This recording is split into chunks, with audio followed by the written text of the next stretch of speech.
Capacity हमने यहाँ पर बना दी।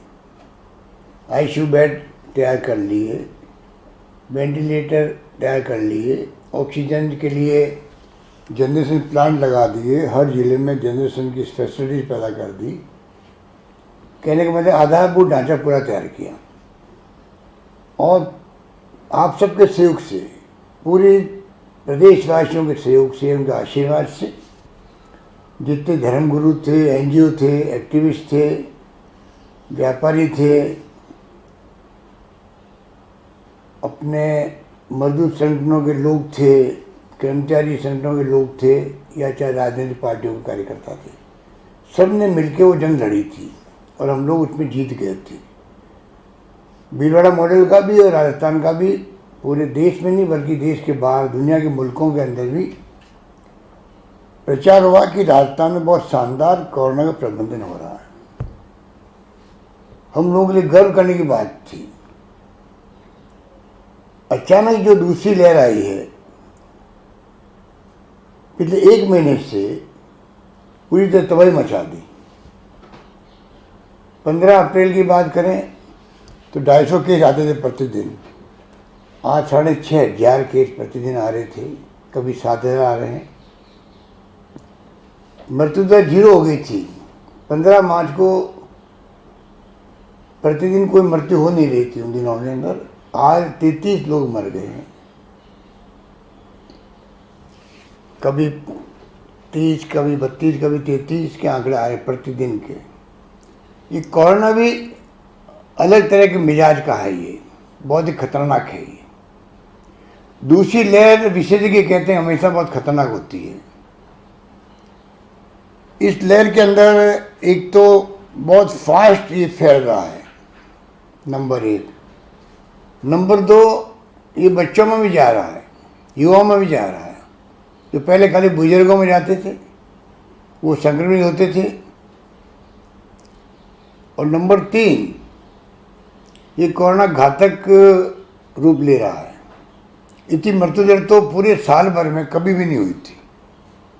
उस वक्त पूरे साल भर के आंकड़े देखें तो 20 मृत्यु पर डे मैक्सिमम हुई थी कुछ दिनों के लिए पूरे प्रदेश के अंदर।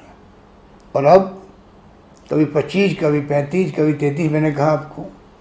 तो ये जो स्थिति बनी है, घातक ये है, तेज़ी से फैल ये रहा है, नौजवानों बच्चों तक में जा रहा है। आप टीवी देखते होंगे, किस प्रकार के दृश्य देखने को मिल रहे हैं। शमशान गृह में जगह नहीं है, वेटिंग लिस्ट लगी हुई है। खुले में दाह संस्कार हो रहे हैं। अस्पतालों के बाहर एम्बुलेंसेज के लाइनें लगी हुई है। और जो टीवी बता रहा है पूरे देश का पिक्चर, वो बहुत ही डरावना है। तो आप सोच सकते हो कि अभी तक मुझसे बचे हुए हैं। हमारे पड़ोसी राज्यों में जो स्थिति है, चाहे दिल्ली हो, चाहे पंजाब, हरियाणा, मध्य प्रदेश, यूपी, उस सबसे हम लोग बहुत बेहतर स्थिति के अंदर है। महाराष्ट्र की तो आप देख रहे हो कि बहुत ही हालात खराब हो चुके हैं। वहाँ तो 50,000 से अधिक प्रतिदिन वहाँ पर संक्रमित लोग आ रहे हैं, मर रहे हैं काफ़ी बड़ी संख्या के अंदर। ये डरावना जो दृश्य बना देश के अंदर, दुनिया के मुल्कों में भी जहाँ जहाँ दूसरी लहर आई थी वहाँ बहुत खतरनाक मामले हुए थे। यूके के अंदर तो उन्होंने बहुत कड़ा लॉकडाउन लगा दिया, 4 महीने लगातार। और दूसरी तरफ वैक्सीन बहुत भयंकर संख्या में लगाई, वहाँ पर सबको वैक्सीन लगाई।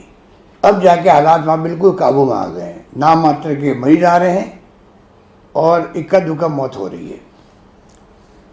हम नहीं चाहते थे कि यहाँ पर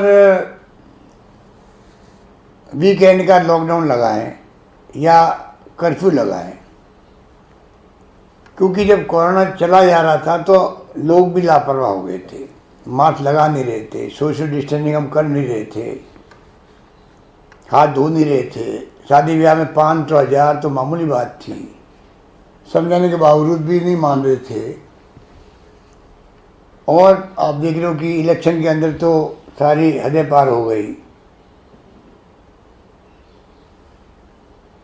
जुडिशरी में भी इलेक्शन अलाउ कर दिए, मना करने के बावजूद भी हमने मना किया था, तो हमारी बात नहीं सुनी गई। उनका अपना फैसला है। इलेक्शन कमीशन को अपनी ड्यूटी अदा करनी थी, वो भी इलेक्शन कराने लग गए। और हम लोगों ने भी गलतियाँ करी। जिस प्रकार से बिहार के चुनाव शुरू हुए थे, लाखों की रैलियाँ हो रही थी। अब 5 राज्यों में चुनाव हो रहे, आप देख लिया क्या क्या हो रहा है। बाई इलेक्शन हुए राजस्थान में, तभी रैली हो रही थी। कुछ हद तक तो हम भी जिम्मेदार हैं। तो सवाल ये कि हमें जनता और आम जनता की उनको आजीविका भी मिले और उनकी जान नहीं जाए। उनकी जान की रक्षा करना हमारा कर्तव्य है।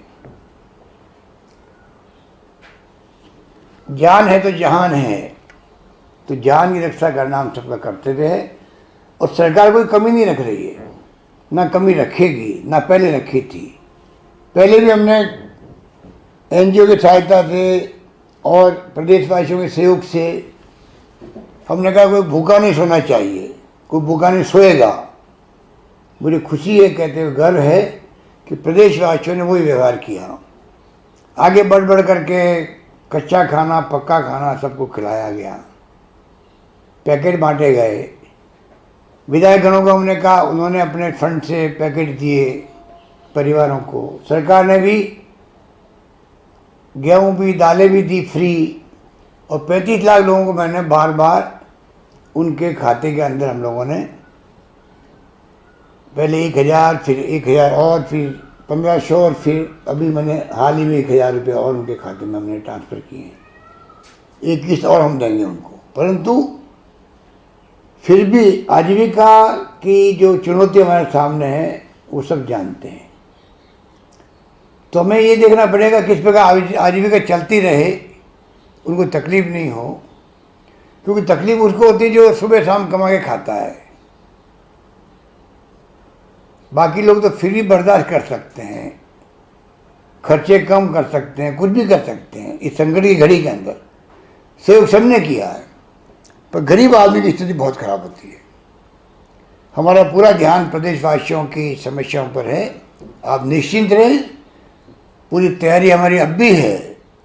आप देख रहे हो ऑक्सीजन की मांग महाराष्ट्र कर रहा है केंद्र सरकार से। आप हवाई जहाज से ऑक्सीजन ट्रांसपोर्ट करो महाराष्ट्र के अंदर। और केंद्र सरकार ने भी फैसला किया आज कि बाहर के मुल्कों से इंपोर्ट करेंगे ऑक्सीजन को बाहर के मुल्कों से आयात करेंगे। तो बिना ऑक्सीजन तो आप सोच सकते हो क्या स्थिति बन सकती है। जो दवाइयाँ हैं वो दवाइयाँ पूरी मिल नहीं पा रही है, इतनी मांग बढ़ गई है।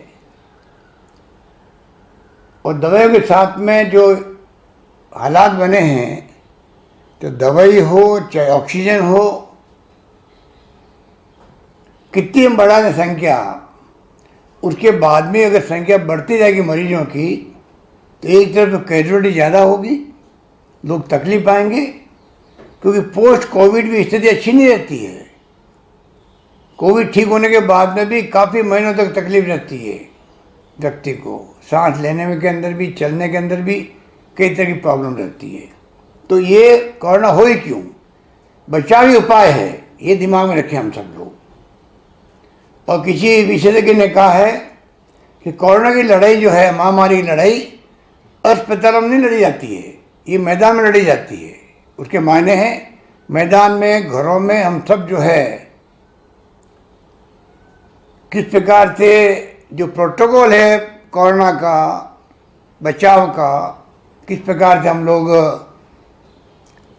मास्क लगाएं, किस प्रकार से हम लोग हाथ को बार बार धोएं, किस प्रकार सोशल डिस्टेंसिंग रखें। इलाज है ये, वैक्सीन की तरह ये प्रभावशाली होता है मास्क लगाना। वैक्सीन की कुछ कमी हो गई केंद्र में, वो भेज नहीं रहे राज्यों को। हमारे लिए बहुत बड़ी चिंता का विषय है।